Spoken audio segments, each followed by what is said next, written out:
मतदार यादीत मोठा गोंधळ, भाजपनंतर आता शिवसेना शिंदे गटाचा आरोप।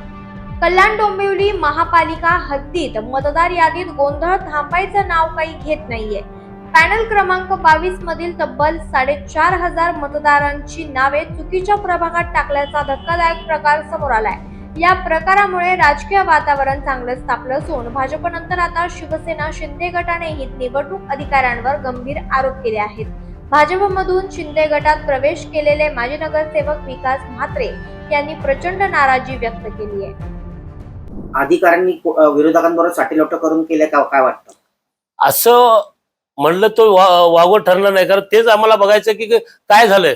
जर त्यांनी केलं नाही हरकती, म्हणजे आमचं म्हणणं आहे का तिथे वास्तव सर्वेला आहे अधिकाऱ्यांनी, ती कुठल्या बॉर्डरवर आहे का कुठे मध्ये हे झालं कसं, याकरता मी आज तुमच्याशी चर्चा करून जर त्यांनी योग्य रीतीने अधिकाऱ्यांनी येऊन पाहणी करावी, बाबा हे बॉर्डरची मतदार आहे का मधले आहेत, हे मधले कसे जाणार, जेणेकरून वाडामध्ये असली नाही, म्हणजे त्याच्या बाजूची असलेली ती विंग उचली नाही, नको त्या ठेवलेल्या आहेत। आणि दुसरी गोष्ट, जे मध्ये पॅच मध्ये असलेले वोटर असतात काय प्रत्येकाचे ठरलेले, तेच नेऊन कसं टाकलं ह्याच्यावर आमची कोण आहे ह्याच्या पाठीमागे कोणीतरी असं आता अधिकारी करतील चौकशी, नाही तर आम्ही त्याचं आंदोलन छेडून बघू, काढू अदृश्य शक्ती आहे असं वाटतं। आता ते अदृश्य नंतर समजेल ना, की जेव्हा जे अधिकाऱ्यांनी जर काम केलं नाही याच्यावर, त्या लोकांचा मताचा हक्क नागरिकांचा जर हिरवून घेत असतील, तर मग आम्ही अदृश्य शक्ती कुठं कोण आहे ते बाहेर काढू।